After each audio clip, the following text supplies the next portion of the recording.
તમારું કુસુમબેન ક્યાં રહો છો તમે? આ કેશો પાકની સામે શું સમસ્યા છે તમારી? અમારી સમસ્યા છે 10 દિવસથી ગટર લાઈન તૂટી ગયેલી છે. અમારું કોઈ સાંભળતું નથી. અમે 3 વખત નગરપાલિકામાં જઈને આવ્યા. અત્યારે અમારી ગટર થોડી ચાલુ હતી તે કાલે આવીને તોડી ગયા છે. આજે અમે એને પૂછ્યું તો કે હજુ તો અમારી પાસે કડિયા નથી આવ્યા. 2 દિવસ પછી કડિયા આવશે. અમારે જવાનું ક્યાં? કેટલા ઘરો અહીંયા વસે છે? હા, કેટલા ઘરો છે અહીંયા?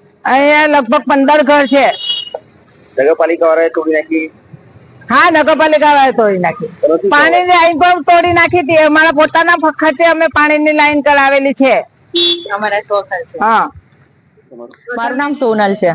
ક્યાં રહો છો તમે? કેશવ પાર્ક ની સામેના વિસ્તારમાં. શું સમસ્યા છે? અમને પાણી ને ગટર ની સમસ્યા છે ને 15 દિવસથી ગટર ને પાણીની લાઈનો તોડી કાઢી છે. નગરપાલિકામાં જઈને રજૂઆત કરી છે, છતાં પણ નગરપાલિકા વાળા જવાબદારી લેતા નથી કે પીડબ્લ્યુડી વાળાએ તોડેલી છે તો પીડબ્લ્યુડી વાળાને તમે કહો, પીડબ્લ્યુડી વાળા કે નગરપાલિકાને કહો, તો અમે અમારી સમસ્યા કહીએ કોને?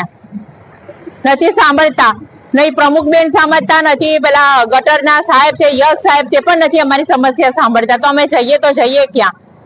તોડી કાઢી છે. 2 દિવસ થશે, 2 દિવસ એમના પત્તા જ નથી.